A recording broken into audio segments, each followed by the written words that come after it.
Hello world! In the last 24 hours, an open letter published by a US senator has blown the lid on how governments can secretly surveil your push notifications. Up until now, this was totally secret, with Apple saying that the federal government was forcing them to keep quiet in all of this. But now that the cat's out of the bag, let's have a closer look.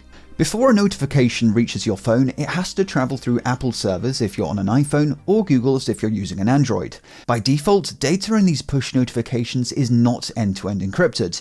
Apple actually warns app developers not to include sensitive data in push notifications unless they encrypt it. But regardless of encryption, there's a lot of juicy metadata associated with each notification. Things like the app the notification is coming from, the destination iCloud account, and a timestamp, among other things. This metadata is not only what the feds are after, but foreign governments as well, and it's incredibly useful. Reuters has said that according to their sources, governments have been able to use this metadata to help tie anonymous users of messaging apps to specific Apple or Google accounts. How does that work? Well, we can make some guesses. Let's say you've infiltrated a Telegram group chat belonging to an organized crime gang and want to find the identity of everyone in it. I realize this chat doesn't look very criminal, but work with me here. You could get Apple and Google to make a list of people that have received Telegram notifications at these certain times. And as easy as that, you've de-anonymized your targets.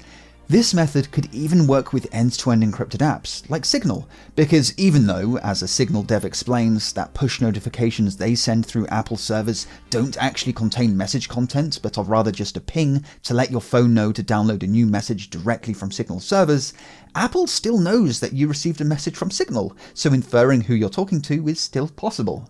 However, I should stress that it's really early days in the disclosure of all of this, so we don't actually know how this metadata is being used to unmask anonymous users, only that it is happening. The source of this news is an anonymous tip that Senator Wyden received last year. Since then, his staff have been investigating it, which eventually led to him writing this open letter. In response, Apple said that they'd been gagged by the US federal government from even acknowledging that this kind of surveillance is going on. But now that the method has become public, they're updating their transparency reporting to detail these kinds of requests. Apple's referring here to their biannual transparency report, which lists all the different kinds of requests for user information they receive from the feds.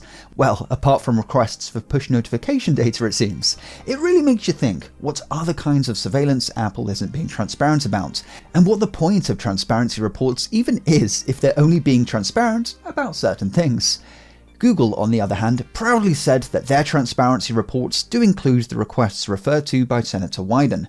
However, Google just seems to lump all requests into one bar chart. They don't break down the different kinds of requests at all. It is very tempting to blame the tech companies here. However, they seem to have been legally prevented from talking about this. In fact, the open letter that kicked all of this off wasn't directed to the tech companies at all. Rather, it was aimed at the DOJ, asking them to remove the gag order on Apple and Google. But regardless of the fact that the DOJ doesn't even seem to be commenting on this, the mere fact that the open letter publicly mentions this kind of surveillance seems to have opened some kind of a legal opportunity for the tech companies to be more open about it, which is what Apple have pledged to do in their next transparency report. If you use an iOS or Android device and want to prevent the possibility of your notifications being surveilled, there's little you can do. Apps are forced to use Apple or Google servers for push notifications, and arguably for good reason. If your phone had to constantly check a different server for each app you used to see if you had any new notifications, your battery life would be annihilated. Your best bet seems to be to just turn push notifications off, though I realize that comes with a big cost and convenience. Keep in mind, news of this surveillance method only came out yesterday, so make sure to stay tuned for future updates. However, speaking of convenience, today's sponsor can help you out with convenient cloud computing. Akamai Connected Cloud is your Swiss Army knife for cloud computing. These guys can handle everything cloud, and they're giving you a $100 60-day credit just to get started. One of their features that I love is their app marketplace, which makes it super easy to spin up servers with pre-configured software. Need an instance of Kali? Just configure the basics with their installer and you're done. So click the link in the description now to claim your free $100 credit. As always, thanks for watching, and I'll see you in the next video. Have a good one.